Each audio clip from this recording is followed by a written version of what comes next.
Ibu. Apa kabar semuanya? Baik. Oke, baik. Sebelum kita memulai pembelajaran kita pada siang hari ini, bisa Ibu meminta salah satu murid untuk memimpin doa terdahulu. Siapa yang bersedia? Oke, Ibu silakan.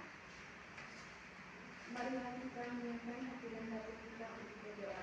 Izinkan saya membawa doa ini dalam ajaran Katolik, dalam nama Bapa dan Putra dan Roh Kudus. Amin. Tuhan Yesus Kristus, terima kasih atas penyertaan dan perlindungan-Mu dari malam hingga siang hari ini. Sekarang kami akan memulai kegiatan pembelajaran kami. Kami mohon bimbingan dan penyertaan-Mu agar kegiatan kami dapat berjalan dengan lancar. Nama-Mu kami puji kini dan sepanjang masa. Amin. Dalam nama Bapa. Oke, terima kasih kepada adik Ebi. Oke, sebelum itu Ibu mau mengecek siapa di sini yang tidak hadir. Hadir semua Ibu. Oke, baik.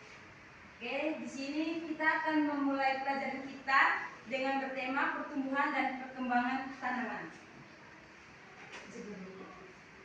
Perkembangan tumbuhan itu pertumbuhan merupakan proses penambahan ukuran atau volume, massa tinggi atau panjang. Terus biasanya dalam pertumbuhan juga terjadi penambahan komponen-komponen yang bersifat padat, meningkatnya berat kering dan jumlah sitoplasma. Pertumbuhan bersifat kuantitatif artinya dapat dinyatakan dengan satuan bilangan. Sedangkan perkembangan merupakan perubahan bentuk dan kompleksitas yang terjadi menyertai pertumbuhan. Proses perkembangan pada tumbuhan merupakan hasil interaksi kompleks dua faktor, yaitu faktor dalam internal dan faktor luar eksternal.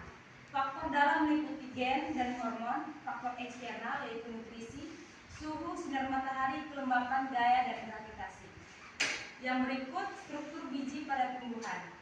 Biji adalah alat reproduksi, penyebaran, dan kelangsungan hidup suatu tumbuhan.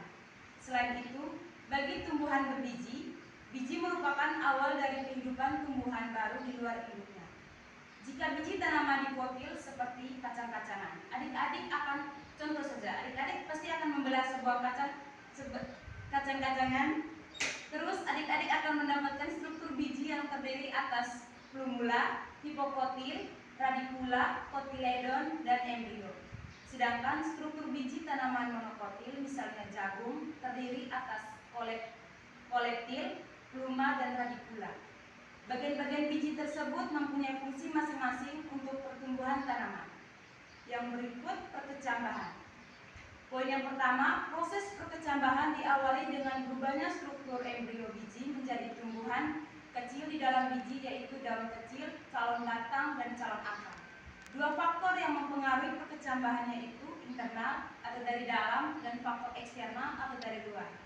Faktor internal perkecambahan meliputi tingkat kemasakan biji, ukuran biji, absorbansi atau daya serap biji terhadap air, dan ada tidaknya zat penghambat. Poin yang kedua, perkecambahan epigea. Kotiledon terdapat di permukaan tanah karena terdorong oleh pertumbuhan hipokotil yang memanjang ke atas. Yang berikut pertumbuhan primer dan sekunder. Jaringan khusus yang mengalami pertumbuhan dengan cara pembelahan dan pembesaran sel disebut meristem. Sel-sel pada jaringan meristem primer membelah terus-menerus, satu sel menjadi dua sel menjadi empat sel menjadi 8 sel, dan 8 sel menjadi 6 sel, dan seterusnya. Hal inilah yang disebut pertumbuhan primer. Selain membelah, sel juga mengalami penambahan ukuran atau membesar dan memanjang. Pertumbuhan primer terjadi pada ujung akar dan ujung batang. Pada jaringan meristem terdapat bagian titik tumbuh akar dan titik tumbuh batang.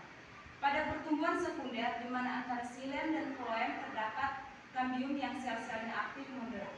Pada tumbuhan dipotil, jaringan xilem dan floem primer terdapat pada batang dan akar yang hidup selama periode yang relatif pendek.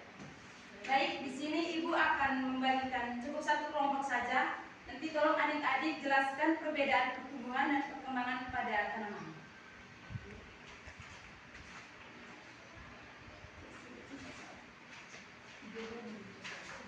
Nanti selesai itu bisa dipresentasikan, bisa secara duduk atau berdiri.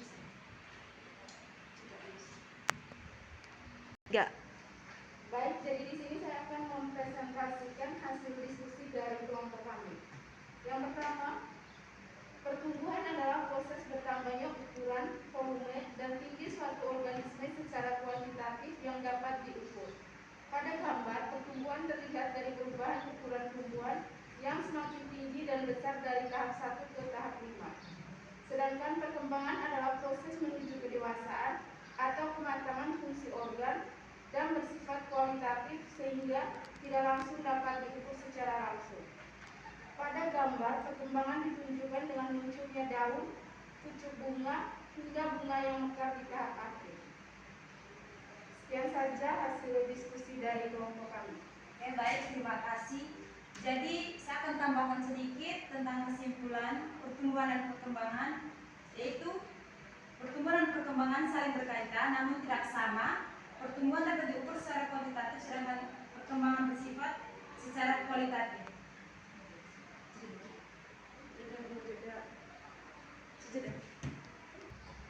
Baik adik-adik, materi kita cukup sampai di sini. Baik adik-adik, materi kita cukup sampai di sini. Kita cukup sampai di sini. Terima kasih atas perhatian dan partisipasinya hari ini. Terus di sini, apakah penjelasan ibu kurang tepat atau bagaimana bisa disampaikan? Sudah pasti. Sudah Pak. Oke, baik, terima kasih. Di sini ibu meminta salah satu doa penutup. Baik, Berdoa selesai.